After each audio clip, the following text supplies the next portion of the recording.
just recently, I started playing two games that what a lot of critics and hardcore gamers to believe to be the black sheep of its franchise.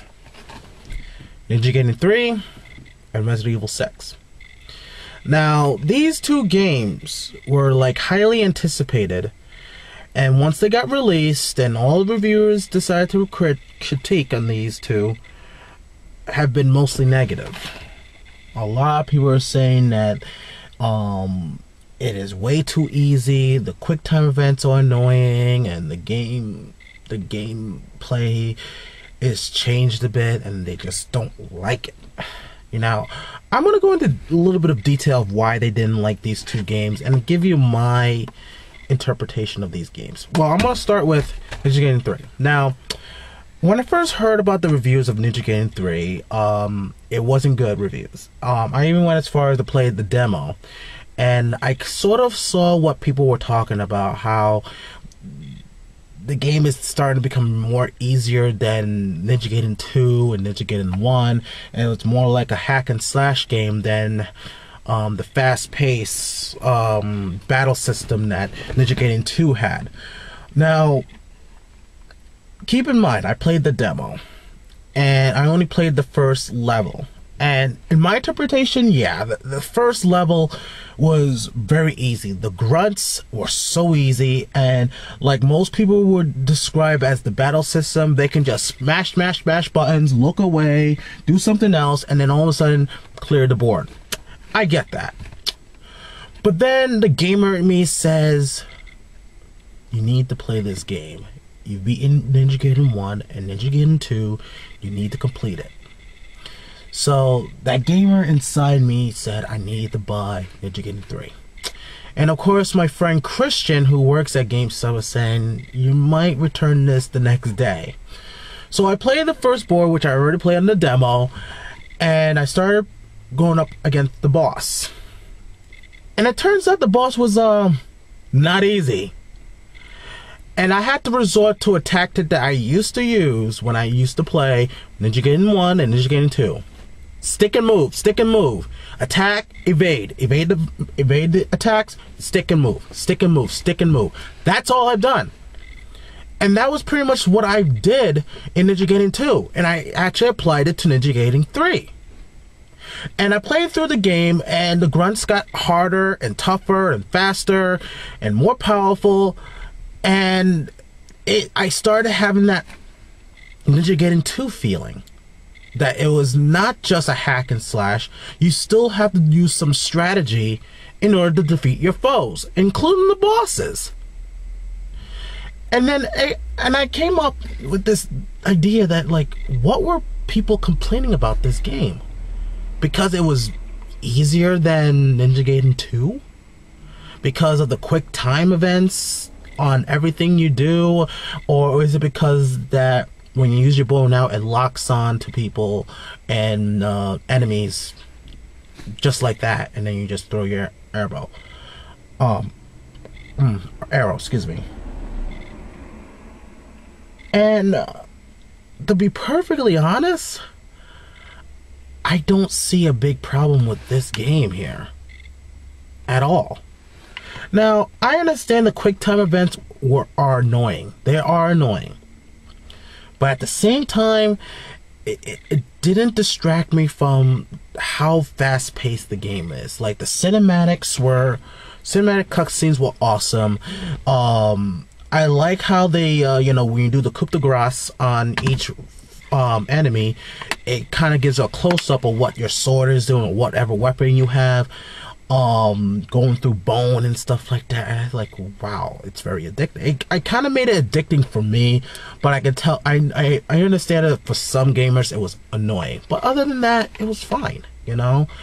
And I can see, like, a lot of people felt that one of the features that they took out is upgrading your weapons, like they did with Ninja Gaiden 1 and Ninja Gaiden 2. I could see that, you know, I was hoping, like, oh, can I upgrade him? No. But at the same time, it didn't take away the fun of playing this game. Now, I actually heard some people give positive reviews, like the Irate Gamer Chris Boards gave a positive review on this. And that's when I decided, you know what, I'm just going to give it a try. If he likes it, it has to be good. You know, and it's apples and oranges as usual. It's your opinion. And I also went on Playfire and mentioned about how good this game is. And some people said that it is a good game. It's not as bad as everyone says. And of course you have those fanboys who say the game sucked. This game is terrible, without actually giving me a reason why it's terrible.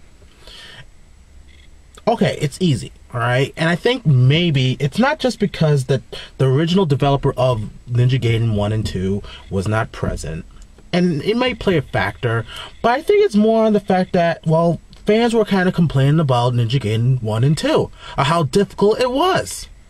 And so Team Ninja and Tecmo decided to, let's make it a little easier for the fans who were complaining about how hard 1 and 2 was. And you know what?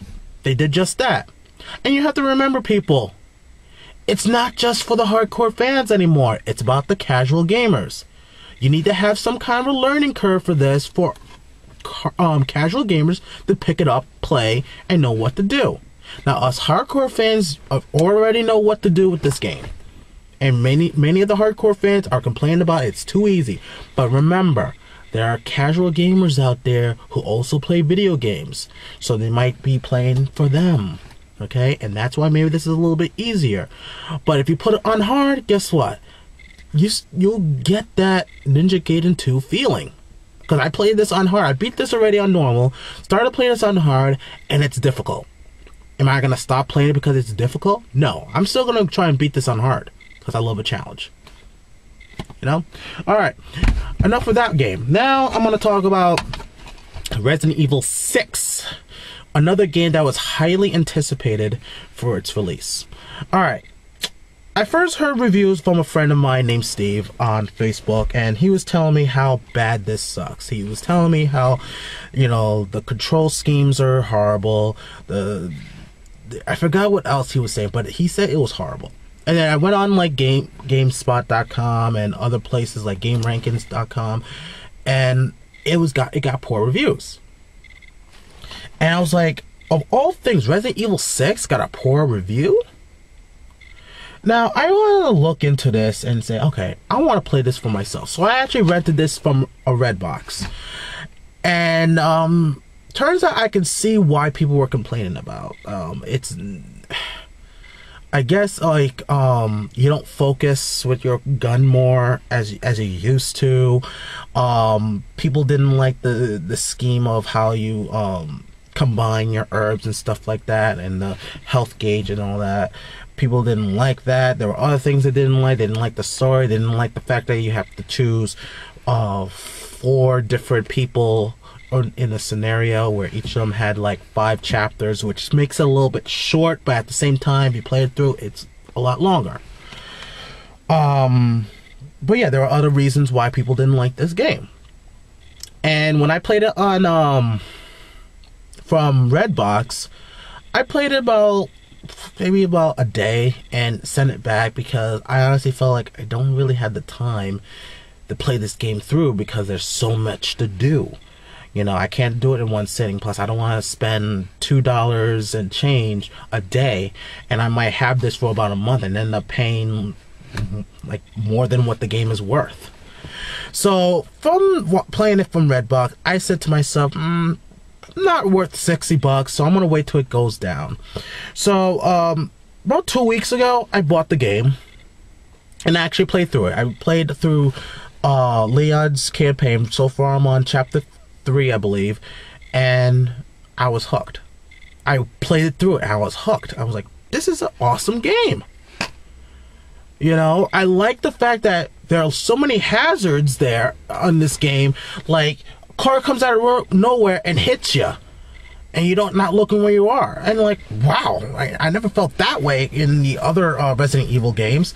And also, I like the fact that your partner, well, I don't have to worry about my partner because she doesn't have a health gauge. Now I can just concentrate on me, and yeah, you get achievements for saving your your partner's life, but you know what? I liked it. I enjoyed the fact that I don't have to worry about that partner. You know, I also played a little bit of Chris's campaign. I enjoyed that too. Jake is my all-time favorite so far because of the fact that he's doing 2 wrestling moves that I love to do myself, is a DDT and a German suplex, which is actually my specialty. Check out my German suplexes if you ever get a chance to watch my matches. And then I also tried out Ada Wong's, which is, I think it's more difficult than the other 3 because of the fact she has a crossbow, but other than that, it's fun to play. I find them all fun to play, and the cinematic cutscenes awesome, and the gameplay is pretty good. And so I went on Playfire and like say, what were people complaining about Resident Evil 6 in the first place? And one person said they were complaining about it's too easy, it's not as challenging as its predecessor. Okay. Now, I remember what people were complaining about Resident Evil 5, of how you don't walk around with the gun. Okay? And the fact that Sheva had her own health gauge, and then when she dies, you die. Now, again, I think that the developers of the game was hearing the voices of the fans. So what did they do? They give you the option to actually take the gun and walk around with it. You may not run with the gun when you're aiming, but you know what? You're still moving around. So you don't have to just sit there like a sitting duck. Plus, your partner, like I mentioned already, doesn't have a health gauge, so you don't have to worry about that. But I think it's more on the fact that because of the format that Resident Evil 5 and Resident Evil 6 is, it seems like a shooter, like, you know, Halo. Well, Halo's first person, but you get what I'm saying. I think people are spoiled of the fact that you can run and shoot because of Halo, Call of Duty, and whatnot. You have to remember, people, these are different games. They're totally different games, totally different franchises, alright? And one other thing I want to talk about is, okay, it's easier. Remember, there are casual gamers out there who love to play video games as well, not just the hardcore fans. If you're so upset about how easy this game is, then do yourself a favor. Turn up the difficulty. Plain and simple. Other than that, those 2 games that I mentioned here are good games. And here's what I want to say to a lot of gamers out there that seem to always like to rely upon reviewers. Don't always go by what the reviewers say. Okay? Think for yourselves. Buy the games yourself. And if it's bad, it's bad. You know what I mean? There are games out there going GameSpot, and they get like a poor rating or a mediocre rating. And then when I actually play the game that I felt that people say it's bad, it turns out to be good. It's my kind of cup of tea. So, like I said, I enjoy those games. I know most of you may not agree with what I have to say. That's fine. If you want to comment on that, comment box is down below on YouTube, and it's also on Playfire.com. Say your comments, you know. I'd like to know what your thoughts on these 2 games I mentioned. But other than that, those 2 are good games. You know, and don't always listen to what critics say and other gamers say. Oh, it sucks, don't play this. Play it for yourself and see what happens and see what it is, okay? And I have to thank the other gamer for that, because he actually played the game and he actually liked it. Not saying that I'm trying to follow in his footsteps, but here's a guy who has his taste and is not always following the popular trend that these 2 games are the black sheep of its franchise. I beg to differ. It's not. You know, to maybe some people it is, but to me, some of the cutscenes and the storylines are kind of a step up from its predecessor, in my opinion. Like I said, it's my opinion, you know, but that's my somewhat review and rant on Resident Evil 6 and Ninja Gaiden 3. Alright? So, I gotta get going. Be sure to check out Playfire.com right there. Boom. Like I always say, Playfire.com is like Facebook only for gamers. It's a really cool site. If you haven't signed up for it, please do. Get to talk to other gamers, compare your trophies and your achievements with them. Just shoot the breeze, you know? So, anyway, I gotta get going. Like I said, this is Dual Dreamer, rant number 22. Have a good day, And as Chris Bores likes to say, game on.